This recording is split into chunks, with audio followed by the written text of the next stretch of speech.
ಈಗ ಹೇಗಿದೆ ಪರಿಸ್ಥಿತಿ? ಈಗ ಸುಮ್ಮನೆ ಇದ್ದೀವಿ, ಇದ್ರ ತಿಂತೀವಿ.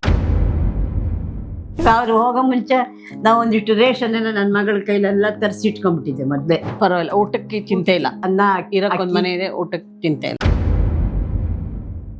ಊಟಕ್ಕೆ ಚಿಂತೆ ಇಲ್ಲ ಅಂದ್ರೆ ದುಡ್ಡು ಎಲ್ಲಿಂದ ಬರ್ತದೆ? ದುಡ್ಡು ಇಲ್ಲ. ಸೇವ್ ಮಾಡಿ ಸ್ವಲ್ಪ ಇಟ್ಕೊಂಡಿದೀವಿ, ಊಟಕ್ಕೆ ಅಂತ ಸ್ವಲ್ಪ ಬೇಕಲ್ಲ. ಸಿನಿಮಾ ಉದ್ಯಮದವರು ಏನಾದರೂ ಸಹಾಯ ಮಾಡಿದ್ದು? ಅವಾಗ ಇದಕ್ಕೆ ಆಸ್ಪತ್ರೆಲಿದ್ದ ಸ್ವಲ್ಪ ಜನ ದುಡ್ಡು ಕೊಟ್ಟು ಸ್ಟಾರ್ಟಿಂಗ್ ಆಸ್ಪತ್ರೆ ಫ್ರೀ ಅಂತ ಹೇಳಿದ್ರು.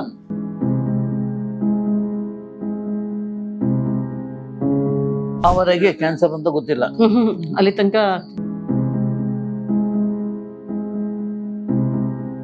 Liver cancer full already spread ಆಗಿದೆ ಅಂತ ಹೇಳಿದ್ರು. ಅಲ್ಲಿ ತನಕ ಗೊತ್ತಿರಲಿಲ್ಲ. ಅಲ್ಲಿಂದ ಏನ್ ಮಾಡಿದ್ರು, ಎಲ್ಲರೂ ಹೇಳಿದ್ರು ಅಲ್ಲಿ ಮಾಡ್ಬಿಟ್ಟು HCG ಆಸ್ಪತ್ರೆಗೆ ಹಾಕಿದ್ರು.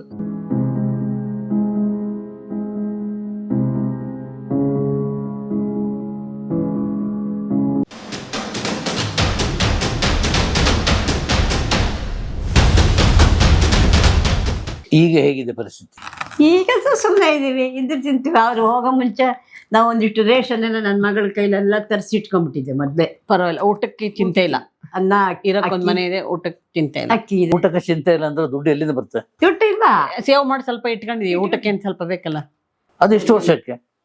ಅದೇ ನೋಡ್ಬೇಕು, 2 ದಿವಸ. 2 ದಿವಸ ನೋಡ್ಬೇಕು. 2 ಊಟಕ್ಕೆ ದಿವಸ ಇಟ್ಟಿದ್ದೀನಿ ತಿನ್ನೋದು. ಸ್ವಲ್ಪ. ಅಲ್ವೇನಪ್ಪ, 2 ದಿವಸ ತಿಂತೀವಿ. ಆಮೇಲೆ ಇದ್ದೆ ಕೆಲಸಕ್ಕೆ ಹೋಗೋದು ಇಬ್ರು. ಹೌದು, ನಗ್ತಾನೆ. ಅದಕ್ಕೆ ನಮ್ಮ ಲಕ್ಷ್ಮಿಗೂ ಅದಕ್ಕೆ ಅರ್ಥ ಕೂತ್ಕೊಳ್ಳೋ ಗಂಡ ಇಲ್ಲ ಅಂತ ಬೀದಿ ಹೋಗಿ ಕೇಳಕ್ಕಾಗುತ್ತಾ ಯಾರನ್ನಾರೆ? ಸಾಕು, ಇರೋಷ್ಟು ದಿವಸ ನಾವು ಊಟ ಮಾಡ್ತೀವಪ್ಪ. ನಾವು ತಿನ್ನೋದೇ ಇಷ್ಟಿಷ್ಟನ್ನ ಇಬ್ರು. ನಮ್ಮ ಯಜಮಾನ್ ಇದ್ದಾಗ ಅವರು ತಿನ್ನೋದು ಇಷ್ಟ, ನಾವು ತಿನ್ನೋದು ನಾವು ಇಷ್ಟಿಷ್ಟನ್ನ. ಅದೇ ಅಭ್ಯಾಸ ಇಲ್ಲ. ಮೊದ್ಲಿಂದ ಲಿಮಿಟ್ ಆಗಿ ಊಟ ಮಾಡೋ ಅಭ್ಯಾಸ. ಸಿನಿಮಾ ಉದ್ಯಮದವರು ಏನಾದರೂ ಸಹಾಯ ಮಾಡಿದ್ದು? ಅವಾಗ ಇದಕ್ಕೆ ಆಸ್ಪತ್ರೆಲಿದ್ದಾಗ ಸ್ವಲ್ಪ ಜನ ಮಾಡಿದ್ದಾರೆ. ಸ್ವಲ್ಪ ಜನ ದುಡ್ಡು ಕೊಟ್ರು. ಅದು ಅವಳಿಗೆ ಗೊತ್ತು. ಸ್ಟಾರ್ಟಿಂಗ್ ಆಸ್ಪತ್ರೆ ಫ್ರೀ ಅಂತ ಹೇಳಿದ್ರು. ಅದೇ ಅಲ್ಲಿ ಫಸ್ಟ್ ಬಚ್ಚು ಮನೆ ಅವತ್ತೇನಾಯ್ತು, ಅಕ್ಟೋಬರ್ 10ಕ್ಕೆ ಬಚ್ಚು ಮನೆ ಸ್ನಾನ ಮಾಡಕ್ಕೆ ಹೊರಟ್ರು. ನಾನು ಸ್ನಾನ ಮಾಡ್ಕೊಂಡು ಬಂದೆ. ಬ್ಯಾಕ್ ಸ್ವಲ್ಪ ಪೇಯ್ನ್ ಇದೆ, ಎಣ್ಣೆ ಹಚ್ಕೊ. ನಾನು ಹೇಳಿದೆ ಎಣ್ಣೆ ಹಚ್ಕೊಬೇಡಪ್ಪ, ಸ್ವಲ್ಪ ಸ್ಪ್ರೇ ಮಾಡ್ಕೊಂಬಿಡು ಸಾಕು ಅಂದೆ. ಅವ್ರೇನು ಮಾಡಿದ್ರು, ಕೆಂಪು ಸ್ಟೂಲ್ ಒಂದು ದೊಡ್ಡದಿದೆ, ಚಿಕ್ಕದೊಂದು ಹಸಿರು ಸ್ಟೂಲ್, ಅದ್ಮೇಲೆ ಹತ್ತಿ ನೀರು ಅದೇನೋ ನಲ್ಲಿ ಬಾಯ್ಲರ್ನಲ್ಲಿ ತಿರುಗಲ್ಲ. ಏನು ಮಾಡಿದ್ರು, ಅದ್ಮೇಲೆ ಹತ್ತಿ ಇಳಿದ್ಬಿಟ್ಟು ಇಳಿಬೇಕಾದ್ರೆ ನೀರು ಹಾಕೊಂಡ್ರು. ಇಳಿಬೇಕಾದ್ರೆ ದಬಾರ್ ಅಂತ ಬಿದ್ಬಿಟ್ರು. ನಾನು ಈ ರೂಮಲ್ಲಿದ್ದೆ. ಅಮ್ಮ ಹೊರಗಡೆ ಇದ್ರು, ಅದ್ರ ಪಕ್ಕದಲ್ಲಿ ಬಿಲ್ಡಿಂಗ್ ಕನ್ಸ್ಟ್ರಕ್ಷನ್ ಆಗ್ತಿತ್ತು, ಏನನ್ನ ಎಸಿತಾ ಇದ್ರು. ನಾಕೆ ಎಸಿಬೇಡ ಅಂತ ಹೇಳಕ್ಕೆ ನಾವು ಅಮ್ಮ ಹೋದ್ರು.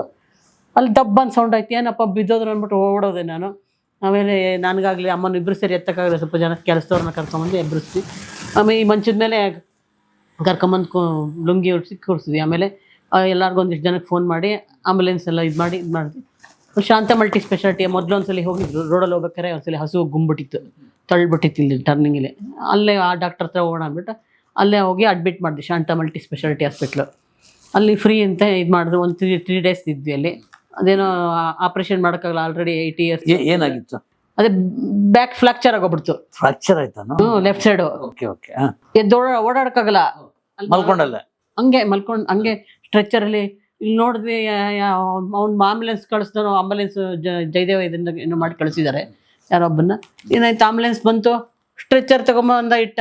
ಯಾರು ಎತ್ಕೊಂಡು ಹೆಂಗೆ ಹಾಕೋದು? ರೋಡಲ್ಲಿ ಪಾಪ ಬೇರೆ ಮಾಮೂಲಿ ಇಲ್ಲಿ ಬರ್ತಾರೆ ಟ್ರಾನ್ಸ್ಫಾರ್ಮರ್ ಹತ್ರ, ಅವ್ರನ್ನ ಕರೆದೆ. ಒಂದು 4 ಜನ ಅಣ್ಣ ಕರ್ನಿ ಸ್ಟ್ರೆಚ್ಚರಲ್ಲಿ ಹಾಕಿ ಕರ್ಕೊಂಡು ಹೋದ್ವಿ. ಅಲ್ಲಿ ಮಲ್ಟಿ ಸ್ಪೆಷಾಲಿಟಿ ಹಾಸ್ಪಿಟಲ್. ಅಲ್ಲಿ ನೋಡಿದ್ರು ಎಲ್ಲ, ಅಲ್ಲಿ ಇಲ್ಲಿ ಎಲ್ಲ ಕಡೆ ಒಂದು ಟೆಸ್ಟ್ ಮಾಡಿ ನೋಡಿದ್ರು. ಆಮೇಲೆ ನೋಡಿದ್ರು ಆಲ್ರೆಡಿ 4th stage ಕ್ಯಾನ್ಸರ್ ಆಗಿದೆ ಅಂತ ಇದು ಮಾಡ್ತಾಯಿದ್ರು. ಇದು ಮಾಡೋಕ್ಕಾಗಲ್ಲ, ಅವರಿಗೆ ಕ್ಯಾನ್ಸರ್ ಅಂತ ಗೊತ್ತಿಲ್ಲ. ಅಲ್ಲಿ ತನಕ liver cancer full already spread ಆಗಿದೆ ಅಂತ ಹೇಳಿದ್ರು. ಅಲ್ಲಿ ತನಕ ಗೊತ್ತಿರಲಿಲ್ಲ. ಅಲ್ಲಿಂದ ಏನು ಮಾಡಿದ್ರು, ಎಲ್ಲರೂ ಹೇಳಿದ್ರು ಅಲ್ಲಿ ಮಾಡ್ಬಿಟ್ಟು HCG ಆಸ್ಪತ್ರೆಗೆ ಹಾಕಿದ್ರು. ಆದ ತಕ್ಷಣ ಅಲ್ಲಿ 1000 ಚಿಲ್ಲರೆ ಕೇಳಿದ್ರು, ಕೊಟ್ಟೆ. ಆಮೇಲೆ 80,000 ಅಡ್ವಾನ್ಸ್ ಕೊಟ್ಬಿಡಿ ಅಂದರು. ಆಮೇಲೆ ಹೇಳಿದ್ರಲ್ಲ ಫ್ರೀ ಅಂತ ಅದಕ್ಕೆ ಶೂಟಿಗೆ ಫೋನ್ ಮಾಡಿ ಕೇಳಿದೆ, ನಾವು ಫ್ರೀಯಾಗಿ ಮಾಡಿಸ್ತೀನಿ ಅಂತ ಹೇಳಿದ್ರಮ್ಮ. ಅದೇನಾಯ್ತು, ಅಲ್ಲಿ ಬಿಟ್ಬಿಟ್ಟು ಕಿಡ್ವಾಯಿ ಕ್ಯಾನ್ಸರ್ ಹಾಸ್ಪಿಟ್ಲಿಗೆ ಹಾಕ್ಬಿಟ್ರು. ಅಲ್ಲಿಂದ ಫುಲ್ಲು 30-30ನೇ ತಾರೀಕು ತನಕ ಅಲ್ಲೇ ಓದ್ವಿ. ಆಮೇಲೆ ಸ್ಟಾರ್ಟಿಂಗ್ ತಿರ್ಗಾ ಓದ್ನ ಬೆಳಗ್ಗೆ ಆದ ತಕ್ಷಣ ರಸೀದಿ ಬರ್ಕೊಟ್ರು 3,000 ಚಿಲ್ಲರೆ ಅಂತ. ಸ್ಟಾರ್ಟಿಂಗ್ ಫ್ರೀ ಅಂದ್ರಲ್ಲ, ಏನು ಅರ್ಜೆಂಟ್ ಫಸ್ಟು ಆರೋಗ್ಯ ನೋಡ್ಕೊಳ್ಳೋಣ, ಅವ್ರು ಯಾರು ಇನ್ನೂ ಡಾಕ್ಟರ್ಸ್ ಎಲ್ಲ ಬರೋಕ್ಕೆ ಮುಂಚೆ ಏನಾಗುತ್ತೆ ಅಂತ ಎಲ್ಲ ಮಾಮೂಲು ಬ್ಲಡ್ ಟೆಸ್ಟು, ಅದಕ್ಕೆ 3,000 ಚಿಲ್ಲರೆ ಇಸ್ಕೊಂಡ್ರು. ಆಮೇಲೆ ಡಾಕ್ಟರ್ ಬಂದ್ಮೇಲೆ ಹೇಳಿದ್ರು, ಇನ್ಮೇಲೆ ಕೊಡಬೇಡಿ ಫ್ರೀ ಅಂದರು. ಸ್ವಲ್ಪ ದಿವಸ ಫ್ರೀ ಮಾಡಿದ್ರು. ಆಮೇಲೆ ಸ್ವಲ್ಪ ಸಾಕ್ಬಿಡು ಅಂದ್ಬಿಟ್ಟು ನಮ್ಮ ಅಪ್ಪನಿಗೂ ಬೇಜಾರಾಯ್ತು, ಯಾಕೋ ಜಾಸ್ತಿ ಇರೋಕ್ಕೆ ಬೇಜಾರು ಅಂದ್ಬಿಟ್ಟು ಮನೆಗೆ ಬರೋಣ ಅಂತ ಈ ಮಂಚದ ಮೇಲೆ ಬಂದು ಇಲ್ಲೇ ಡಿಸ್ಚಾರ್ಜ್ ಮಾಡಿ ಕರ್ಕೊಂಬಂದೆ. ಮತ್ತು ತಿರ್ಗಾ ಇದಾಗೋಯ್ತು, ತಿರ್ಗಾ ಕರ್ಕೊಂಡೋಗಿ ICUಗೆ ಹಾಕಿದ್ವಿ ಅವತ್ತೇ ಅಕ್ಟೋಬರೇ. ಆಮೇಲೆ ಏನು ಮಾಡಿ ತಿರ್ಗಾ ಅವಾಗೇನಾಯಿತು, ಅದು ಫ್ರೀ ಕ್ಯಾನ್ಸಲ್ ಮಾಡಿಬಿಟ್ಟಿದ್ರು. ಫ್ರೀ ಕ್ಯಾನ್ಸಲ್ ಆಯಿತು. ಹಂಗೆ ಇರೋ ದಿವಸ ಅವ್ರವ್ರು ಕೊಟ್ಟಿದ್ದು ದುಡ್ಡಿದೆಯಲ್ಲ ಅದರಲ್ಲೇ ಎಲ್ಲ ಇದು ಮಾಡಿಸ್ತೀವಿ ಸ್ವಲ್ಪ. ಆಮೇಲೆ ತಿರ್ಗಾ ಕೇಳ್ಕೊಂಡಿದ್ದಕ್ಕೆ ತಿರ್ಗಾ ಬರೋಕ್ಕೆ ಮುಂಚೆ ಸ್ವಲ್ಪ ದಿವಸದ ಮುಂಚೆ ಅದೇ ಫ್ರೀ ಮಾಡಿಸಿದ್ರು. ತಿರ್ಗಾ ಫ್ರೀ ಮಾಡಿಸಿದ್ರು. ICUಲಿ ಒಂದು ICUಲಿ ಟೋಟಲ್ 24 ದಿವಸ ಇದ್ದರು. ಆಮೇಲೆ ಡಿಸ್ಚಾರ್ಜ್ ಮಾಡಿ ಕಳಿಸಿದ್ರು ಆಫ್ಟರ್ ಡೆತ್. ನಾನು ದಿವಸ ICUಲಿ ಇದ್ರಲ್ಲ, ರಾತ್ರಿ ಹೊತ್ತು ಅಲ್ಲೇ ಬೆಳಗಿಂದ ರಾತ್ರಿ ತನಕ ಅಲ್ಲೇ ಇದ್ದ, ಅದು ಇದು ಓಡಾಡಬೇಕಲ್ಲ, ಬ್ಲಡ್ ಟೆಸ್ಟು ಅದು ಇದು ಓಡಾಡ್ತಾನೆ ಇದ್ದೆ. ಬೆಳಗ್ಗೆ ಬಂದು ಬೆಳಗಿನ ಜಾವ 5 ಗಂಟೆಗೆ ಇಲ್ಲಿ ಬಂದು ಸ್ನಾನ ಮಾಡ್ಕೊಂಡು ತಿರ್ಗಾ ಹೋಗೋದು, ತಿರ್ಗಾ ನೋಡ್ಕೊಳ್ಳೋದು, ಊಟ ತಿಂಡಿ ನಿದ್ದೆ ಏನು ಯೋಚನೆ ಮಾಡ್ತಿರಲಿಲ್ಲ. ತಿಂತಾನಿರಲಿಲ್ಲ. ಅಲ್ಲಿರೋರೆಲ್ಲ ಹೇಳ್ತಿದ್ರು ತಿನ್ನು ಇಲ್ಲ, ಅಪ್ಪನ ನೋಡ್ಕೋಬೇಕು ಟೈಮೇ ಇರಲ್ಲ. ಏನು ಮಾಡೋದು, ಹುಷಾರಾಗಬೇಕಲ್ಲ ಅಂದ್ಬಿಟ್ಟು ನಾನು ಹೋಗೋದು ಬರೋದು ಹೀಗೆ ಆಗ್ತಾಯಿತ್ತು. ಇಲ್ಲಿ ಮಧ್ಯದಲ್ಲಿ ಪಾಪ ಇವ್ರಿಗೆ ಲೋ BP, ಸಡನ್ನಾಗಿ ಹೈ BP. ಇಲ್ಲಿ ಎದುರುಗಡೆ ಡಾಕ್ಟರ್ ಸುರೇಶ್ ಅಂತಿದ್ದಾರೆ, ಅವ್ರ ಹತ್ರ ಸ್ವಲ್ಪ ಮಮ್ಮಿ ನೋಡ್ಕೊಂತ ಹೇಳಿದ್ವಿ. ಅಮ್ಮ ಹೋಗಿ ಅಲ್ಲಿ ಮಾಡ್ಕೊತಾಯಿದ್ರು. ಅವತ್ತು ಬೆಳಗ್ಗೆನೂ ಅಷ್ಟೇ, 30ನೇ ತಾರೀಕು ಬೆಳಗ್ಗೆ ಬರೋ ಬೇಡ, ಹಿಂದಿನ ದಿವಸ ಬೇರೆ ಫುಲ್ಲು ಉಸಿರು ಜಾಸ್ತಿ ಮೇಲೆ ಹೋಗ್ತಾ ಇತ್ತು, ಹಿಂಗಂತ ಇದ್ರು. ಆಮೇಲೆ ಕಣ್ಣೆಲ್ಲ ಒಂಥರ ಉಫ್ ಅಂತ ಇದ್ರು. ಜಾಸ್ತಿ ಇದಾಯ್ತಲ್ಲ, ತುಂಬ ಸೀರಿಯಸ್. ಅವರೆಲ್ಲ ಹೇಳಿದ್ರು ಆಲ್ರೆಡಿ 4th ಸ್ಟೇಜ್ ಉಳಿಯಲ್ಲ ಅಂತ ಹೇಳ್ತಿದ್ರು. ಆಮೇಲೆ ನೋಡಿದ್ವಿ. ತಿರ್ಗಾ ಬೆಳಗ್ಗೆ ಬಂದ ಈಗ ಉಳಿಯಲ್ಲ 4th ಸ್ಟೇಜ್ನಲ್ಲಿ ಇದ್ದಾರೆ ಅಂತ ಡಾಕ್ಟರ್ ಹೇಳಿದಾಗ ನಿನಗೇನು ಅನ್ನಿಸ್ತು? ನೆಕ್ಸ್ಟ್ ಏನು ಅಂತ, ನಮ್ಮ ಜೀವನ ಹೇಗೆ? ನಾವು ಅದ್ರ ಬಗ್ಗೆ ಚಿಂತೆ ಮಾಡಿಲ್ಲ. ಬರೀ ನಾ ಅಪ್ಪನ ನೋಡೋದ್ರಲ್ಲ ಆಯ್ತಲ್ಲ, ಬೇರೆ ಚಿಂತೆ ಮಾಡಲಿಲ್ಲ. ಆಮೇಲೆ ಅವತ್ತು ಬೆಳಗ್ಗೆ ಬರೋ ಬೇಡವ, ಮಳೆ ಬೇರೆ ಬರ್ತಾಯಿತ್ತು. ಆಗೋಗ ಹೊರಗಡೆ ರೋಡಲ್ಲಿ ಬಂದೆ, ಹತ್ತಲೋ ಬೇಡವ ಅಂತ ಆಟೋ ಹತ್ಕೊಂಡು ಬೇಗ ಬಂದೆ. ಸ್ನಾನ ಮಾಡೋ ಒಟ್ಟು ಎಕ್ಸ್ಪೈರ್ಡ್ ಆಗಿಬಿಟ್ಟಿದ್ರು. ಅವ್ರು ಯಾರು ಹೇಳಲೇ ಇಲ್ವಂತೆ. ಅದೇ ಸಡನ್ ಫೋನ್ ಮಾಡಿ, ಮೆಂಬರ್ ಇತ್ತು, ಫೋನ್ ಮಾಡಿ ಹೇಳಲೇ ಇಲ್ಲ. ನಾನು ಕೇಳಿದೆ, ಈಗ ತಾನೇ ಇದಾಯಿತು, ಎಕ್ಸ್ಪೈರ್ಡ್ ಆದರು ಅಂತ. ಮಾಮೂಲು ರೀಡಿಂಗ್ ಬರ್ತಿರೋದು ನಿಂತೋಯ್ತು. ನಿಮ್ಮ ಮಗನ ಬಗ್ಗೆ ಹೇಳಿ. ಚಂದ್ರು. ಚಂದ್ರಶೇಖರ್ ಆರ್ಟಿಸ್ಟ್ ಆಗಿದ್ದ ಅಲ್ವಾ? ಅಲ್ಲೆಲ್ಲ ಮಾಡಿದ್ದಾನ? ಅವನಿಗೂ ಹುಚ್ಚಿ, ಚೆನ್ನಾಗಿ ಕಲೆಗೆ ಇದು ಮಾಡಬೇಕು. ಓದಿದ್ದ ನಾನು. PUC ಓದ್ತಾ ಇದ್ದ ಅವಾಗ. PUC ಓದ್ತಾ ಇದ್ದ. ಆಗ 20 ವರ್ಷ, 19 ತುಂಬಿ 20 ವರ್ಷ ಆಯಿತು. ಕ್ರಿಕೆಟ್ ಕ್ರಿಕೆಟ್ ಆಡಕ್ಕೆ ಹೋಗಿದ್ದ ಬೆಳಗ್ಗೆ. ಮಾಮೂಲು ರೈಲ್ವೆ ಟ್ರ್ಯಾಕ್ ಪಕ್ಕದಲ್ಲಿ ಮಲ್ಲೇಶ್ವರಂ ಇದೆಯಲ್ಲ ಚರ್ಚ್, ಅಲ್ಲಿ ಚರ್ಚ್ ಗ್ರೌಂಡಲ್ಲಿ ಆಟ ಆಡ್ತಿದ್ದ. ಬಾಲ್ ಅಲ್ಲಿ ಹೋಯ್ತಂತೆ, ಪಾಸ್ ಆಯಿತು. ಅದನ್ನು ತೊಗೊಳಕ್ಕೆ ಹೋದೆ, ಟ್ರೈನ್ ಹೊಡಿತು ಅಂತ ಹೇಳಿದ್ರು, ಮಲ್ಲೇಶ್ವರಂ ಬರೋ ಟ್ರೈನು. ಎಕ್ಸ್ಪೈರ್ಡ್ ಆಗೋದು ಅದು March 10ಕ್ಕೆ 1991. ಅವನು ಇದ್ದಿದ್ರೆ 33 34 ವರ್ಷ. ಮೊನ್ನೆ December 5ಕ್ಕೆ ಈ ಮನೆಗೆ ಬಂದು 32 33 ವರ್ಷ ಆಯ್ತು. ಅವನು ಕಲಾವಿದನಾಗಿರ್ತಿದ್ದ. ಅವ್ನು ಫೋಟೋ ಎಲ್ಲ ಇಟ್ಕೊಂಡಿದ್ದ, ಹೋಗ್ಬೇಕು ಅಂತ ಅನ್ಕೊಂಡಿದ್ದ. ಇಂಟ್ರೆಸ್ಟ್ ಇತ್ತು ಆಕ್ಟಿಂಗ್ ನಲ್ಲಿ. ಅದೇ ಮಾಡ್ತೀನಿ ಅಂತ ಇದ್ರು. ಏನು ಮಾಡೋದು, ಆ ಫೋಟೋ ತೋರಿಸಿಲ್ಲ ಅವ್ರಿಗೆ, ಕೆಂಪು ಶರ್ಟ್ ಅಂತ ನೋಡಿದ್ದಾರೆ ಅವರು, ನೋಡಿದ್ದಾರೆ, ಯೂಟ್ಯೂಬಲ್ಲಿ ಹಾಕ್ತಿದ್ದವ್ರು. ಅವನು ರೂಪಾನಂದ್ ಬಣ್ಣ, ಅವರಪ್ಪ ಬೆಳ್ಳಿ. ಹೌದಾ? ಕೆಂಪಗಿದ್ದ ಬೆಳ್ಳಿಗೆ. ಇದು ಅಪ್ಪ ಅಪ್ಪನೇ. ಅಪ್ಪ ಅದು ದುಡ್ಡ ಅಪ್ಪ ಅದು. ಅದು ಅಪ್ಪನ ಹಂಗೆ ಬಣ್ಣ. ಅದು ಬಣ್ಣದ ಮನೆ. ಏನು ಮಾಡೋದು, ನಾನು ಅದೇ ಹೇಳಿದ್ನಲ್ಲ, ಅದು ಹೇಳಿದ ಮಾತು ಕೊನೆ ಮಾತು. ಅದಕ್ಕೆ ನಂಗೆ ಬೇಜಾರಾಯ್ತು. ಇವಳಿಗೆ ಹೇಳಿಲ್ಲ, ಮೊನ್ನೆ ಹೇಳಿದೆ ಈ ಥರ ಹೇಳಿದ್ರು. ನಾನು ಯಾವಾಗಲೂ ಮನೇಲೇ ಇದ್ದೀನಿ ಅನ್ಕೊ, ಶೂಟಿಂಗ್ ಹೋಗಿದ್ದೀನಿ. ಯಾರು ಅಂದರೆ ನೀವು ಶೂಟಿಂಗ್ ಹೋಗಿದ್ದಾನೆ ಅಂತ ಅನ್ಕೊ. ನಾನು ಮೊದಲು ಶೂಟಿಂಗ್ ಹೋಗ್ತಿದ್ದಲ್ಲ, ಹಾಗೆ ಅಂತ. ಅವರು ಚಂದ್ರು ಬಗ್ಗೆ ಹೇಳಿದ ಒಂದು ಘಟನೆ ನಾನು ಹೇಳ್ತೀನಿ. ಸುಬ್ರಹ್ಮಣ್ಯ ನಗರದಲ್ಲಿ ಮನೆ, ಇಲ್ಲಿ ಸೈಟ್ ತಗೊಂಡಿದ್ದಾರೆ. ಈ ಸೈಟ್ ತೋರಿಸ್ಬೇಕು ಮಗನಿಗೆ ಅಂತ ಮಗನನ್ನ ಕರ್ಕೊಂಡು ಬರ್ತಾರೆ. ಬರುವಾಗ ಒಂದು ಹೋಟೆಲಿಗೆ ಹೋಗ್ತಾರೆ, ತಿಂಡಿ ತಿಂತಾರೆ. ತಿಂಡಿ ತಿಂದು, ನೀನು ನನಗೆ ಮಗ ಅಂತಲ್ಲ, ನೀನು ನನಗೆ ಸ್ನೇಹಿತ ಇದ್ದ ಹಾಗೆ, ಫ್ರೆಂಡ್ ಇದ್ದ ಹಾಗೆ, ಒಂದು ಸಿಗರೇಟ್ ಸೇದು ಅಂತ ಸಿಗರೇಟ್ ಕೊಡ್ತಾರೆ ಕೈಗಿಲ್ಲಿ. ಅವನಿಗೆ ಮುಜುಗರ, ಅಪ್ಪನ ಎದುರು ಹೇಗೆ ಸೇದೋದು ಅಂತ. ಆದರೂ ಇವ್ರು ಹಠ ಬಿಡಲ್ಲ, ಸೇತಾನೆ. ಬಾ ಹೋಗು ಸೈಟ್ ನೋಡೋಣ ಅಂತ. ಆಗ ಒಂದು ಮಾತು ಹೇಳ್ತಾನೆ ಅವನು, ನಾನು ಇಲ್ಲಿಗೆ ಬರಲ್ಲಪ್ಪ. ಹೇಳಿದ್ದೆ ಈ ಮನೆಗೆ ಬರಲ್ಲ ಅಂತ ಹೇಳ್ದ. ಹಾಗೆ ಆಯ್ತಲ್ಲ. ಏನು ಯಾವ ಟೈಮ್ನಲ್ಲಿ, ಯಾವ ಮೊಮೆಂಟ್ನಲ್ಲಿ ದೇವತೆಗಳು ಅಷ್ಟು ಅಂತಾರೆ. ನಾವು ಯಾವಾಗಲೂ ಮಾತಾಡ್ಬೇಕಾದ್ರೆ ಯೋಚನೆ ಮಾಡಿ ಮಾತಾಡ್ಬೇಕು. ನಾನು ಈ ಮನೆ ಓನರ್ಗೂ ಹಂಗೆ ಹೇಳಿದ್ದೆ, ಕೇಳು, ನೀವು ಈ ನಮೂನಿ ಮನೆ ಕಟ್ಟಿದ್ರೆ ನಾವು ಎತ್ತುವ ನಮ್ಮ ಮನೆಯವರು ಸಾಯ್ತಾರೋ ನಾನು ಸಾಯ್ತಾನೋ ಗೊತ್ತಿಲ್ಲ ಅಂದೆ. ನೋಡಿ, ಅರ್ಥ ಆಯ್ತಾ ನನ್ಗೆ ಹೇಳಿದ್ದು? ಇಲ್ಲ, ಅರ್ಥ ಆಗಿಲ್ಲ. ಇವರು ಈ ನಮೂನಿ ಮನೆ ಕಟ್ಟಿ, ಬಾವಿ ತೋಡಿ, ಬೋರ್ ತೋಡಿ ಎಲ್ಲ ಮಾಡಿ ಮನೆ ಹಿಂಗೆಲ್ಲ ಕಟ್ಟೋಷ್ಟೊತ್ತಿಗೆ ನಾನು ನಮ್ಮ ಯಜಮಾನ್ ಇರ್ತೀವೋ ಇಲ್ಲೋ ಗೊತ್ತಿಲ್ಲ ಅಂತ ಹೇಳಿದೆ ಆ ಅಪ್ಪಂಗೆ. ಆವಾಗ್ಲೇ ಅವಾಗಲೇ ಹೇಳಿದೆ ನಾನು. ಈಗ ಯಜಮಾನ್ರು ಇಲ್ಲ. ಹಾಂ ಬಟ್ ನಿಮಗೆ ಒಂದು ಮನೆ ಸ್ವಂತದ್ದು ಅಂತ ಒಂದು ಮನೆ ಮಾಡಿದ್ದಾರೆ, ಬಾಡಿಗೆ ತಿಂಗಳಿಗೆ ಕೊಡಬೇಕಾಗಿಲ್ಲ ಅಲ್ವಾ? ಕಂದಾಯ ಕಟ್ಟಲೇಬೇಕಲ್ಲ. ಕಂದಾಯ ಕಟ್ಟದಿದ್ರೆ ಅವ್ರು ಬಿಡ್ತಾರ? ಅದು ಮನೆ ಇದೆ ಸ್ವಂತದ್ದು. ಮರಣಾನಂತರ ಶಾಸನ ಅಂತ ನನ್ನ ಹೆಸರು ಬರ್ದಿದ್ದಾರೆ, ಅದನ್ನ ಓಡಾಡಿ ಮಾಡಿಸ್ಕೊತಾ ಇದೀನಿ. ನನ್ನ ಹೆಸರಿಗೆ ಅಪ್ಲಿಕೇಶನ್ ಹಾಕಿನಿ, ಬರುತ್ತೆ. ಇನ್ನು ಮಾಮೂಲು ಲ್ಯಾಂಡ್ಲೈನ್ ಫೋನ್ ಇದೆ ಅಷ್ಟೇ, ಇದೆ ಲ್ಯಾಂಡ್ಲೈನ್ ಫೋನ್. ಅದನ್ನ ಮತ್ತೆ ಸ್ಯಾನಿಟರಿ ಬಿಲ್ಲು, ಲೈಟ್ ಬಿಲ್ ಎಲ್ಲ ನನ್ನ ಹೆಸರಿಗೆ ಅದು ಮಾಡೋಕ್ಕೆ ಓಡಾಡಿ ಮಾಡಿಸ್ಕೊತಾ ಇದ್ದೀನಿ. ಅಪ್ಪ ಉಪಯೋಗಿಸ್ತಿದ್ದ ಕೆಲವು ವಸ್ತುಗಳು ಎಲ್ಲಿ ಇಟ್ಟಿದ್ದೀನಿ? ರೂಮಲ್ಲಿ ಇಟ್ಟಿದೆ ಎಲ್ಲ. ಅಂದ್ರೆ ಧರಿಸ್ತಿದ್ದ ಪ್ಯಾಂಟು ಶರ್ಟ್ ಎಲ್ಲ. ಯಾವಾಗಲೂ ನನ್ಗೆ ಹೇಳ್ತಾ ಇದ್ರು, ನನ್ನ ಶರ್ಟ್ ಎಷ್ಟೊಂದು ಯಾವಾಗಲೂ ನಾನು ಕೊಡ್ತಿದ್ರು, ಹಾಕೋ ಅಂತ. ನೀನು ಹಾಕೊಳ್ಳಪ್ಪ, ಹೊಸ ಶರ್ಟ್ ಎಲ್ಲ ಇದೆ, ಎಲ್ಲ ಹೊಲ್ಸಿಟ್ಟಿದ್ದೀನಿ, ಹಾಕೋ ಅಂದರೆ ನಿನ್ಗೆ ಹೋಗ್ಯಕ್ಕೆ ಇದಾಗುತ್ತಲ್ಲ, ಕರೆ ಇದಾಗುತ್ತೆ. ಬಾವಿಲಿ ನೀರು ಬೇರೆ ಕಡಿಮೆ ಇದೆ. ಬೆಳಗಾದ ತಕ್ಷಣ ನನ್ನ ಕೈಲೇ ಬಟ್ಟೆ ಕೊಡೋದು. ಬೆಳಗ್ಗೆ ಎದ್ದ ತಕ್ಷಣ ದಿವಸ ಅದೇ ಜ್ಞಾಪಕ, ಎದ್ದೊಳೋದು, ಬಟ್ಟೆ ಕೇಳ್ತಾರೆ, ಬಟ್ಟೆ ಹೋಗೋದಕ್ಕೂ ಒಣಗಾಕಕ್ಕೆ ಹೋಗ್ತಿದ್ರು. ನಾನು ಕೊಟ್ಟ ತಕ್ಷಣ ಇಲ್ಲಿ ಹಗ್ಗದಲ್ಲೆಲ್ಲ ಒಣಗಾಕೋದು.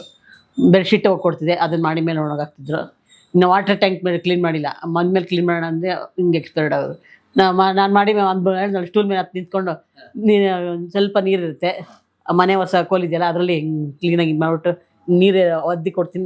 ನಮ್ಮಪ್ಪ ಹಿಂಡು ಬಿಡೋದು, ಹಂಗೆ ಕ್ಲೀನ್ ಮಾಡ್ಕೊಂಬಿಡೋದು. ಆಮೇಲೆ ಬಚ್ಚ ಮೇಲೆ ನಾನು ತೊಟ್ಟಿದೆ, ಅದು ಅಷ್ಟೇ, ನೀರೆಲ್ಲ ಅದ್ದಿ ಇದು ಮಾಡ್ತೀನಿ, ಎಲ್ಲ ಒರೆಸ್ಕೊಡ್ತೀನಿ. ನಮ್ಮಪ್ಪ ಟೈಟಾಗಿ ಹಿಂಡ್ಕೊಡ್ತಾರೆ. ಇದೇ ಮಾಡ್ತಾಯಿದ್ದೆ ಜೊತೆಗೆ ಯಾವಾಗಲೂ ಒಟ್ಟಿಗೆ. ಬೆಳಗಾದ ತಕ್ಷಣ ಮನೇಲಿ ರಾತ್ರಿ ತಿಂಡಿ ಬೇಜಾರಾಯಿತು, ಬೆಳಗ್ಗೆ ಬೇರೆ ತಿನ್ನೋಣ ಅಂದ್ಬಿಟ್ಟು ಹೋಟ್ಲಿಗೆ ಹೋಗಿ ತಿಂಡಿ ತಿನ್ನೋಕ್ಕೆ ಕರ್ಕೊಂಡು ಹೋಗ್ತಿದ್ರು. ನಾನು ನಮ್ಮಪ್ಪ ಹೋಗ್ತಿದ್ವಿ, ಬರ್ತಾ ಅಮ್ಮಂಗೂ ತಿಂಡಿ ಕಟ್ಸ್ಕೊಂಬರ್ತಾಯಿದ್ವಿ. ಈಗ ಹೋಗಿಲ್ಲ, ಎಷ್ಟು 2 ತಿಂಗಳಾಗೋಯ್ತೇನೋ ಆ ಕಡೆ ಹೋಗೇ ಇಲ್ಲ. ಮನೇಲೇ ಎಷ್ಟು ಉಪ್ಪಿಟ್ಟು ಮಾಡ್ಕೊತೀವಿ, MTR ದೋಸೆ ಪೌಡ್ರ್ ಇದೆ, ಅದು ಮಾಡ್ಕೊ. ಇವತ್ತೇನು ತಿಂಡಿ ತಿಂದಿಲ್ಲ ಇನ್ನು. ಇನ್ನು ಅಡುಗೆ ಮಾಡ್ಬೇಕೀಗ. ಉರುಳಿಕಾಯಿ ಹೆಚ್ಚಿದೀವಿ, ಮಾಮೂಲು ಮೊಸರನ್ನ, ಒಂದು ಸ್ವಲ್ಪ ಪಲ್ಯ, ಉರುಳಿಕಾಯಿ ಪಲ್ಯ. ರಾತ್ರಿಗೆ ಒಂದು ಅಡುಗೆ ಯಾರು ಮಾಡೋದು? ಅಮ್ಮನೂ ಮಾಡ್ತಾರೆ, ನಾನೇನು ಮಾಡ್ತೀನಿ. ನೀನ್ ಮಾಡಲ್ಲ, ಎಲ್ಲಿ ಮಾಡ್ತೀಯ? ನಾನು ಚೆನ್ನಾಗಿ ಮಾಡ್ತೀನಿ. ಹೊರಗಡೆ ಹೊರಗಡೆ ಎಲ್ಲ ಅಡುಗೆ ಮಾಡೋದು ಕಲ್ತಿದ್ದೀನಿ. ಹೌದಾ? ನಾನು ಈಗ ಸಂಕ್ರಾಂತಿ ಬಂತು ಅಂದ ತಕ್ಷಣ ಅಪ್ಪ ಪೊಂಗಲ್ ಮಾಡು ಅಂತ. ಕ್ಯಾಟ್ರಿಂಗ್ ಮಾಡ್ಬೋದು. ಪೊಂಗಲ್ ಮಾಡ್ತೀನಿ. ಚೆನ್ನಾಗಿ ಅಡುಗೆ ಮಾಡ್ತಾ ಅಂತ ಹೇಳಿದ್ರೆ ಸುಮ್ಮನೆ ಕೂತ್ಕೊಳ್ಬೇಕು. ನೀನೆ ಮೊದ್ಲಾದ್ರೆ ಅಪ್ಪನ ಜೊತೆ ಹೋಗ್ತಾ ಇದ್ದಿ, ಆಕ್ಟ್ ಮಾಡ್ತಾ ಇದ್ದಿ. ಒಂದು ಕ್ಯಾಟ್ರಿಂಗ್ ವ್ಯವಸ್ಥೆ ಮಾಡ್ಕೋಬಹುದು. ಅದೆಲ್ಲ ಮಾಡಕ್ಕೆ ಟೈಮ್ ಇರಲ್ಲ, ಯಾಕಂದ್ರೆ ಮನೆ ಕೆಲಸ ಅವ್ರಿಗೆ ಅಂದ್ರೆ ಯಾವತ್ತೋ ಒಂದ್ಸಲಿ ಪ್ರತಿಯೊಂದು ಕಡೆ ಸಾಮಾನ್ ಯಾಕಂದ್ರೆ ದಿವಸ ಅಡುಗೆ ಹುಷಾರ ಇರಲ್ಲ ಅವರು. ಅವಾಗ ಲೋ ಬಿ ಪಿ, ಇದೆರಡು ತೊಡೆ ಗಿಡ ಎಲ್ಲ ಲೋ ಬಿ ಪಿ ಇರುತ್ತಲ್ಲ, ಹುಷಾರ ತಪ್ಪಿಬಿಡ್ತಾರೆ ಇದ್ದಕ್ಕಿದ್ದಂಗೆ. ಅಶ್ವತ್ಥ ಇದಾರಲ್ಲ, ಕೇಸ್ ಅಶ್ವತ್ಥ ಗೊತ್ತಿದೆ, ಅವ್ರ ಮಾಡ್ತಾ ಇದ್ರು ಪಾಪ. ಅವ್ರ ಮನೆಯಲ್ಲಿ ಜಾಸ್ತಿ ಜನ ಇದಾರೆ. ಇಲ್ಲ, ಅವರ ಮನೆಗೆ ಅವರು ಸುಧಾನೆ, ಯಾರು ಸೊಸೆ, ಆ ಸೊಸೆ ಬಂದಾಗ ಒಂದು ಕಾಫಿ ಮಾಡ್ಲಿಕ್ಕೆ ಗೊತ್ತಿರ್ಲಿಲ್ಲ ಅವರಿಗೆ. ಇದು ನನ್ನ ಹತ್ರ ಹೇಳಿದ ಕಥೆಗಳು. ನಮ್ಮನೆ ಬೆಳಗ್ಗೆ ಚಿಕ್ಕದಿಂದ ಕಲ್ತೀರಿ. ಈಗ ಸಂಕ್ರಾಂತಿ ಬಂತು ಅಂದ ತಕ್ಷಣ ನಾವಪ್ಪ ಪೊಂಗಲ್ ಮಾಡೋ ಅಂತ, ಸ್ವೀಟ್ ಪೊಂಗಲ್, ಬೆಲ್ಲ ಹಾಕಿ, ಕೊಬ್ಬರಿ ಎಲ್ಲ ಮಾಡೋದು, ಎಲ್ಲ ತರ. ಈಗ ಅಲ್ಲಿ ಅಡಿಗೆ ಮಾಡಿಕೊಂಡು ಸುಮಾರು 200-300 ಊಟ ಪ್ರತಿದಿನ ಕಳಿಸ್ತಾರೆ. ಅದೊಂದು ಜೀವನಕ್ಕೆ ಒಂದು ಆಧಾರ ಆಗಿದೆ. ಅದರಲ್ಲಿ ಆಗಲ್ಲ ಅಂತಲ್ಲ, ಅದು ಸ್ವಾಭಿಮಾನ ಅಂತಲ್ಲ, ನಮ್ಗ ಅದಲ್ಲ ಆಗಲ್ಲ. ಮನೆ ನೋಡ್ಕೋಬೇಕು, ಮನೆಯೆಲ್ಲ ಕ್ಲೀನ್ ಮಾಡ್ಬೇಕು, ಒರೆಸ್ಬೇಕು. ಮನೆ ಕೆಲಸನೇ ಜಾಸ್ತಿ ಆಗ್ಬಿಟ್ಟು, ಮನೆ ಕೆಲಸನೇ ಬೆಳಗ್ಗೆ ಎದ್ದ ತಕ್ಷಣ ಬಟ್ಟೆ ಹೋಗೋದು, ಕ್ಲೀನ್ ಮಾಡೋಷ್ಟೊತ್ತಿಗೆ ಆಗ್ಲೇ 8-6 ಗಂಟೆಗೆ ಇದ್ರೆ ಬಾಯ್ಲರ್ ಹಾಕ್ತೀನಿ. ಬಾಯ್ಲರ್ ಹಾಕಿದ ತಕ್ಷಣ ಬಟ್ಟೆ ಒಗೆಯೋಷ್ಟೊತ್ತಿಗೆ, ಒಣಗಾಕೋಷ್ಟೊತ್ತಿಗೆ 9 ಗಂಟೆ ಆಗುತ್ತೆ. ಕರೆಂಟ್ ಹೊಟ್ಟೋದ್ರೆ ಎಲೆಕ್ಟ್ರಿಕ್ ಸ್ಟವ್, ಗ್ಯಾಸ್ ಇಲ್ಲ. ಅದಕ್ಕೆ ಕರೆಂಟ್ ಇದ್ದಾಗ ಬೇಗ ಅಡುಗೆ ಮಾಡ್ಕೋತೀವಿ. ಏನೋ ಟೈಮ್ ಆದಾಗ ಅಮ್ಮಂಗ ನಾನು ಗ್ಯಾಸ್ ಯಾಕೆ ಮಾಡಿಸಿಲ್ಲ, ಮೊದ್ಲಿಂದ ಮಾಡ್ತಿಲ್ಲ. ನಾವು ಚಿಕ್ಕ ಹುಡುಗಿಂದಾಗಲೇ ಮೊದಲು ಸಿಮೆಂಟ್ ಇರ್ತಿದ್ವಿ, ರೇಷನ್ ಅಂಗಡಿಯಿಂದ ಸಿಮೆಂಟ್ ತಗೊಂಬಂದು ಸ್ಟವ್ ಇತ್ತು. ಕಾಲಕ್ಕೆ ತಕ್ಕಾಗೆ ಎಲೆಕ್ಟ್ರಿಕ್ ಸ್ಟವ್, ಅವಾಗಿಂದ ಎಲೆಕ್ಟ್ರಿಕ್ ಸ್ಟವ್ ರೌಂಡ್ ಬರ್ತಿತ್ತು.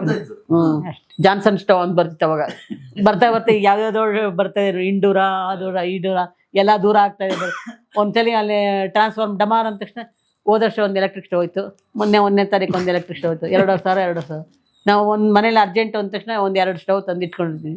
ಈಗೇನೋ ಒಂದು ಸ್ಟವ್ ಇದೆ ಅಡುಗೆ ಮಾಡೋಕ್ಕಾರೆ. ಈಗ ರೆಡಿ ಮಾಡ್ಬೇಕು. ಈಗ ಹೊಟ್ಟೆ ಹಚ್ತಾ ಇದೆ, ಅನ್ನ ಮಾಡಿಟ್ಟಿವಿ, ಉರುಳಿಕಾಯಿ ಇದೆ. ನೋಡ ಮನೆ ಕಟ್ಟಿದ ಕಡೆಗೆ ನಾನೇನು ಹೇಳಿದೆ, ಏನು ಈ ನಮ್ಮನೆ ಮನೆ ಕಟ್ಟರೆ ಮುಗಿಯಲ್ಲಪ್ಪ, ಅಷ್ಟೊತ್ತಿಗೆ ನಾವಿರ್ತೀವೋ ಸಾಯ್ತೀವೋ ಅಂದೆ. ನೋಡಿದ್ರಾ ಏನಾಯ್ತು? ಯಾವಾಗ ಕಟ್ಟಕ್ಕೆ ಶುರು ಮಾಡಿದ್ರು, ಬೋರ್ವೆಲ್ ತೆಗೆದ, ಧೂಳು ಮಾಡ್ದ, ಅದು ಮನೆಯೆಲ್ಲ ಧೂಳು. ನಮ್ಮ ಮನೆ ಫುಲ್ಲು ಎಷ್ಟು ಪ್ಲೇಂಟ್ ಎಲ್ಲ ನೋಡಿ ಎಷ್ಟು ಇಟ್ಟಿದ್ವಿ. ನೀವು ಹೇಳಿ, ಇವಾಗ ಇನ್ನೂ ಮುಗಿದಿಲ್ಲ ಒಂದು. ಈ ಫಲಕ ಎಲ್ಲ ಉಂಟು ಇಲ್ಲಿ ರೂಮಲ್ಲಿ ಫುಲ್ ಇಟ್ಟಿದ್ದೀನಿ. ಫುಲ್ ರೂಮ್ ಫುಲ್ ಇದೆ. ಇಲ್ಲೊಂದು ಸಪ್ಪ ಇದೆ, ಇಲ್ಲೊಂದು ಸಪ್ಪ ಇದೆ. ಇನ್ನು ರೂಮಲ್ಲಿ ಇನ್ನೂ ಇದೆ, ಎಲ್ಲ ಜೋಡಿಸ್ತಿದ್ದೆ, ಅಲ್ಲೆಲ್ಲ ಇದೆ. ಈ ಫೋಟೋ ಹಿಡಿದು 45 ವರ್ಷ ನಾನು ನಮ್ಮ ಯಜಮಾನ್ ಹಿಡ್ಕೊಂಡಿದ್ದೆ. ಈಗ ನಮಗೆ ಮನೆಗೆ ಬಂದ ಹೊಸ್ತಲ್ಲಿ ತೆಗ್ದಿದ್ದು ಫೋಟೋ. ಹಾ 45 ವರ್ಷಕ್ಕೆ ಹೆಂಗಿದ್ದೀವಿ, ಈಗ ಹೆಂಗಿದ್ದೀವಿ. ನಡೆಯೋಕ್ಕೂ ಹೋಗಲ್ಲ, ಕಾಲು ನೋವು ಎಲ್ಲ ಹೋಗಲ್ಲ, ಹೊರಗಡೆ ಒಂದು ಕೆಲಸ ಮಾಡಕ್ಕೆ ಹೋಗಲ್ಲ.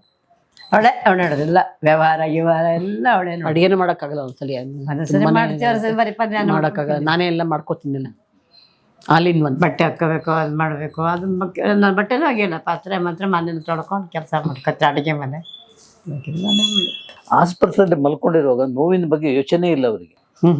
ನನಗೆ ನೋಡಿದ ಮಟ್ಟಿಗೆ, ಅಂದ್ರೆ ವಿಡಿಯೋ ಇದೆಲ್ಲ ನೋವಿತ್ತು, ಅದು ಬ್ಯಾಕ್ ಬಿದ್ದಿದ್ರೆ ನೋವಿದೆ, ಬಟ್ ತಮಾಷೆಯಾಗಿ ಅದು ಅದೇ ನಮ್ಮ ಮನೇಲಿ ಅದೇನು ಗೊತ್ತಾ, ನಾವು ತೋರಿಸ್ಕೊಳ್ಳಲ್ಲ ಮೊದ್ಲಿಂದ. ನೋವು ಯಾವತ್ತೂ ತೋರಿಸ್ಕೊಳ್ತೇವೆ. ಈಗ ಯಾರು ಅದ್ರ ಹಿಂದಿನ ತಿಂಗಳಲ್ಲೇ, ಅಕ್ಟೋಬರ್ ಹಿಂದಿನ ತಿಂಗಳು ನಾನು ನಯನ ಸಭಾಂಗಣಕ್ಕೆ ಹೋಗಿದ್ವಿ, ಫಂಕ್ಷನ್ಗೆ ಹೋಗಿದ್ರು. ಅಲ್ಲಿ ಬರ್ತಾ ಇದೆ ನಮ್ಮಪ್ಪ, ಕೆಮ್ಮು ಶುರುವಾಗಿತ್ತು, ವೀಸಿಂಗ್ ಶುರು ಆಯ್ತು. ನಮ್ಮಪ್ಪ ಬೇಗ ಹೋಗೋಣ ಮನೆಗೆ ಅಂದ್ರು. ಹಿಂಗೆ ಸಂಧೆ ಮಾಡಿದ್ರು, ಹೋಗಿದ್ದು ಡಿಸ್ಕೊಂಬಾರ ಹತ್ರ, ಅದೇ ಫಂಕ್ಷನ್ಗೆ ಹೇಳಿದ್ಲು. ಡಿಸ್ಕೊಂಬರಕ್ಕೆ ಹೋಗಿ ಅಲ್ಲಿ ಜಾರ್ ಬಿದ್ದೋದೆ ನಾನು, ಎಡಗಡೆ ಕಾಲು ಮಂಡಿಗೆ, ಇಲ್ಲಿಂದ ನೋವು ಶುರು ಆಯ್ತು. ಇದು ಫಸ್ಟ್ ಟೈಮ್ ಅಲ್ಲ, ಈ ಮನೆಗೆ ಬಂದು 2000 ಇಸ್ವಿಯಿಂದ ನಾನು ಬೀಳ್ತಾನೆ ಇದೆ. ಒಂದು 25 ವರ್ಷದಿಂದ ಬಿದ್ದು ಈ ಕಾಲು ಎಲ್ಲ ನೋವು. ನನ್ನ ಕಡೆ ಬೀಳ್ತಾ ಇರ್ತೀನಿ, ಅಲ್ಲಿ ಡಾಕ್ಟರ್ ಹತ್ರ ಇಂಜೆಕ್ಷನ್ ಕೊಡ್ಸ್ಕೊಳ್ಳೋದು ಇದ್ದೇ ಇದೆ, ಆಯಿಂಟ್ಮೆಂಟು ಹಚ್ಕೋತಾ ಇರ್ತೀನಿ. ಅಂದರೆ ನೋವು ನಾವು ಯಾರ ಹತ್ರ ಹೇಳ್ಕೊಡಲ್ಲ, ಓಡಾಡೋದು ಪಟ ಅಂತ ಸುಮ್ಮನೆ ಓಡಾಡ್ತಿರ್ತೀವಿ. ಅದನ್ನ ನೋಡ್ದ ನಮ್ಮ ಮಕ್ಕ ನೋಡ್ತಾ ಇರ್ತಾರೆ, ನಾವು ನೋಡ್ತಾ ಇರ್ತಾರೆ, ನಡ್ಕೊಂಡು ಹೋಗ್ತಾ ಇರ್ತೀವಿ. ಅದಕ್ಕೆ ನಾವು ಬೀಳ್ತಾ ಎಲ್ಲ ಕಣ್ಣು ಇವ್ರು ಇಷ್ಟಾದ್ರೂ ಜಗ್ಗಲ್ವಲ್ಲ, ನಮ್ಮ ಹತ್ರ ಏನು ಹೇಳ್ತಾ ಇರ್ತೀವಿ, ಬೀಳ್ತಾ ಇರ್ತೀವಿ. ಕೆಲಸ ಅವರು ಅವಾಗ ಅಷ್ಟೇ ಪಾಪ ಪುನೀತ್ ಎಕ್ಸ್ಪೈರ್ಡ್ ಆಗಿ ಹೋಗಿ ಬಂದು ಮತ್ತೆ ಇನ್ನಿನ್ಸ ಅದಾದ್ಮೇಲೆ 2-3 ದಿವಸಕ್ಕೆ ತಿರ್ಗಾ ಅವತ್ತು ಹಿತ್ಲ ಕಡೆ ಬಿದ್ದೋದ್ರು ಒಂದ್ಸಲಿ. ನಾನು ಬಚ್ಚನ ಅಮ್ಮನೂ ಅಷ್ಟೇ ಒಂದ್ಸಲಿ ನಿಮ್ಮ ಫಂಕ್ಷನ್ ಬಂದಿಲ್ಲ ಅವತ್ತು, ಅಲ್ಲಿ ಸಾಂಗ್ ಎಲ್ಲ ಹಾಕಿದಿಲ್ಲ, ಅಲ್ಲಿ ಹೋಗ್ಬಿಟ್ಟು ಮುಗಿಸ್ಕೊಂಡು ಬಂದು ಕೊಡ್ಬಿಟ್ಟು ಹಿಂದ್ಗಡೆ ಹಿತ್ಲ ಕಡೆ ಬಿದ್ದೋದ್ರು. ಇಲ್ಲಿ ದಪ್ಪ ಆಗ್ಬಿಟ್ಟು ಬಿದ್ದೋದೆ. ಅದೇನೋ ನಮ್ಮ ಮನೆಯಲ್ಲಿ ಜಾರ್ ಬೀಳೋದೇ ಜಾಸ್ತಿ ಆಗಿದೆ. ಏನು ಜಾರಕ್ಕೇನಿಲ್ಲ, ಆದ್ರೂ ಬೀಳ್ತಾನೆ ಇರ್ತೀವಿ. ಅದು ಕೆಲವರು ಇದ್ರಲ್ಲಿ ಹೇಳ್ತಾ ಇರ್ತಾರೆ, ರಾಶಿ ಇದ್ರ ಪ್ರಳ ಅಥವಾ ಕೆಟ್ಟ ಇದು ಬಂದಾಗ ವಾಸ್ತು ಅಲ್ಲ, ಕೆಟ್ಟಗಳಿಗೆ ಅಂತ ಹೇಳ್ತಾ ಇರ್ತಾರೆ. ಅದೇ ಅದು ಬಂದಾಗ ಅಂದ್ರೆ ನಮ್ಗೇನ್ ಗೊತ್ತು, ನಾವು ಶಾಸ್ತ್ರ ಕೇಳ್ಸಕ್ ಹೋಗ್ತಾ ಹೇಳ್ತಾರ. ಎಷ್ಟೊಂದ್ ಜನ ಪೀಡ ಪಿಶಾಚಿ ಹೇಳೋದೇನೋ ಹೇಳ್ತಾರಲ್ಲ, ಖಾಲಿ ಜಾದು ಎಲ್ಲ ಮಾಡಿದ್ದಾರೆ. ರಾತ್ರಿದ್ ಬಂದು ಬಾಗಿಲು ಗೇಟ್ ತಟ್ತಾ ಇತ್ತು. ನಮ್ಮ ಅಪ್ಪನ ವಯಸ್ಸಲ್ಲಿ ಹೇಳ್ತಾ ಇದೆ ನೋಡಿ, ಇಲ್ಲಿ ಕೇಳಿಸ್ಕೊ. ಲಕ್ಷ್ಮೀ ಸುಧಾ ಅಂತಲ್ಲ, ನಮ್ಮ ಅಪ್ಪನ ವಯಸ್ಸಲ್ಲೆಲ್ಲ ಕರಿತಾ ಇತ್ತು, ಟಕ್ ಅಂತ ಕೇಳಿಸ್ಕೊಂಡಿದ್ದು. ನಮ್ಮ ಅಪ್ಪಂಗೆ ಹೇಳ್ದು ಏನೇನೋ ಮಾಡ್ದವರೆಲ್ಲ ಹೋಗಿದ್ದಾರೆ. ಸ್ವಲ್ಪ ಜನ ಏನೋ ಇದಾರ ಏನೋ ಗೊತ್ತಿಲ್ಲ. ಆಟ ಮಾಡೋದು ನಿಮ್ಗೆ ಗೊತ್ತಾಯ್ತಾ? ಮಾಟ ಮಾಡ ಮಂತ್ರ ಕೆಲವ್ರು ಏನ್ ಗೊತ್ತಾರೆ, ಯಾವೆಲ್ಲ ಸುಳ್ಳು ಅಂತ ಅಂತಾರೆ. ಅಲ್ಲೂ ಆಸ್ಪತ್ರೆಯಲ್ಲಿ ಇದ್ದವ್ ಹಂಗೆ ಅಂತ ಮಲ್ಕೊಂಡಿದ್ದಾರೆ. ಇಲ್ಲಿ ಯಾರೋ ಪಕ್ಕದಲ್ಲಿ ಓಡಾಡ್ತಿದೆ ಕಣೆ ಲಕ್ಷ್ಮಿ ಅಂತ ಹೇಳ್ತಾ ಇದ್ರು. ಆಮೇಲೆ ಸಡನ್ ಆಗಿ ಇದು ಕುತ್ಕೊಂಡ್ಬಿಟ್ಟು ನಾನೇನೇ ಬಿಡಲ್ಲ, ಯಾನಂತ ನಂತರ ಕುತ್ಕೊಂಡು ಏನೇ ನಂಗೆ ಮಾಟ ಮಾಡಿಸಿದ್ನಿ ನೀನು ನಮ್ಮ ಅಪ್ಪಂಗೆ. ಆಮೇಲೆ ಸುಮ್ಮನೆ ಅದೇ ಚಪ್ಪತ್ತ ಹಿಂಗೆ ನಾನು ಹಿಂಗಲ್ಲ ಅಂದ. ತಪ್ಪಾಯ್ತು ಲಕ್ಷ್ಮಿ, ಮನೆಗೆ ಹೋಗ್ಬೋಣಪ್ಪ, ಇಲ್ಲಿರೋದು ಬೇಡ, ನನಗೂ ಬೇರೆ ಏನೇನೋ ಕಾಣಿಸ್ತಾ ಇದೆ, ಇಲ್ಲೆಲ್ಲ ಓಡಾಡ್ತಾ ಹೆಂಗೆ ಕಾಣಿಸ್ತಿದೆ. ಮನೆಗೆ 4 ಡಿಸ್ಚಾರ್ಜ್ ಮಾಡಿಸ್ಕೊಂಬಂದು ತಿರ್ಗಾ ಇಲ್ಲಿ ಬಂದ ತಕ್ಷಣ ಇಲ್ಲೂ ಏನೋ ಹಂಗೆ ಜೋರಾಗಿ ಕಿಚ್ಚಕ್ಷಣ ಮಾಡಿಬಿಟ್ರು. ತಿರ್ಗಾ ಹೋಗ್ಬಿಟ್ಟು ತಿರ್ಗಾ ಅಡ್ಮಿಟ್ ಮಾಡಿ ಅಲ್ಲಿಗೆ ಲಾಸ್ಟ್. ಎಲ್ಲ ಡೇಟು ಕರೆಕ್ಟಾಗಿ ಬರೆದಿಟ್ಟಿದ್ದೀನಿ, ಯಾವಾಗ ಹೋಗಿದ್ದು, ಬಂದಿದ್ದು, ಎಷ್ಟು ಖರ್ಚಾಯಿತು. ಒಂದು ಅಭ್ಯಾಸ ನಮಗೆಲ್ಲ ಖರ್ಚು ವೆಚ್ಚ ಎಲ್ಲ ಎಷ್ಟು ಖರ್ಚಾಗಿದೆ ಬರೆದಿಟ್ಟಿದ್ದೀವಿ. ಒಂದಿಷ್ಟು ಖರ್ಚು ಸುಮಾರು ಆಗಿದೆ. ಸ್ವಲ್ಪ ಮಧ್ಯದ 30,000 ಚಿಲ್ಲರೆನ 34,000 ಚಿಲ್ಲರೆ ಆಗಿದೆ. ಅಂದರೆ ಬರೀ ಇದ್ರದ್ದು ಬ್ಲಡ್ ಟೆಸ್ಟ್ ಮಾಡಿಸಿದ್ದು, ಅಲ್ಲಿ ಉಳ್ಕೊಂಡಿದ್ದು ಚಾರ್ಜ್, ಊಟ ಮಾಡಿದ್ದು, ತಿಂಡಿ ತಿಂದು, ಹಾಲು ಕುಡಿದಿದ್ದು ಅದೆಲ್ಲ ಲೆಕ್ಕ ಬರ್ತಿಲ್ಲ. ಅದು ಅದೇ ನೀರು ಕುಡಿದು ಎಲ್ಲ ಇರುತ್ತಲ್ಲ, ದಿನಕ್ಕೆ ಒಂದು 6-7 ಬಾಟ್ಲ್ ನೀರು, ಅದು ಇದು ಪಾಪ ಬಾದಾಮಿ ಹಾಲು, ಎಳ್ನೀರು ಈ ಥರ ಕುಡಿತಾ ಇರ್ತೀವಿ. ಅದೆಲ್ಲ ಲೆಕ್ಕ ಇದಿಲ್ಲ. ಅಲ್ಲ, ನಾವು ಇಷ್ಟು ನೋವಿದ್ವಿ. ನಮ್ಮ ತಮ್ಮ ಬಂದು ಇದು ಎಷ್ಟಕ್ಕೆ ಹೋಗ್ಬೋದು, ಇವಂದ ಮನೆ ಅದು ನಮ್ಮದೇ ನಾವು ದುಃಖ. ಅದೇನಪ್ಪ, ನನ್ನ ಗಂಡ ಸತ್ತಾಗಿಲ್ಲ ನಾವು ದುಃಖ. ನಿನ್ಗೆ ಎಷ್ಟಕ್ಕೆ ಹೋಗ್ಬೋದು ಇದು ಮನೆ, ನಿಂದ ಇದು ಮನೆ, ನೀನು ಕೆಡ್ಸಿದ್ಯಾ? ಇನ್ನೆಂತ ಸಂಬಂಧಿಕರು ಇದ್ದಾರೆ ನಿಮಗೆ? ಇದ್ದಾರೆ, ಎಲ್ಲರೂ ಇದ್ದಾರೆ. ಏನಕ್ಕೆ ಅವ್ರು ಸಹಾಯ ಮಾಡದಿದ್ರು ಪರವಾಗಿಲ್ಲ, ಸುಮ್ಮನಿದ್ರೆ ಸಾಕಿತ್ತು ಅಲ್ವಾ? ಅದೇ ನಾನು ಅದೇ ಹೇಳಿದ್ದು, ಹೊಟ್ಟೆ ಕಿಚ್ಚು.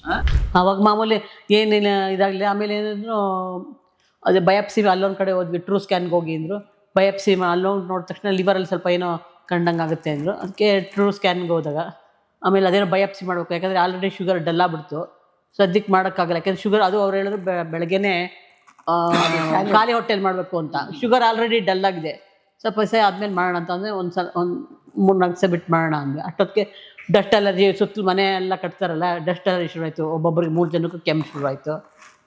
ಅದೇನಾಯಿತು, ಕೆಮ್ಮು ಮುಗಿಲಿ ನೀಟಾಗೋಣ ಅಂತ ಫಂಕ್ಷನ್ಗೆ ಹೋದ್ವಿ. ಅಲ್ಲಿ ಹಿಂದಿನ ತಿಂಗಳು ನಾನು ಬಿದ್ದೋದೆ.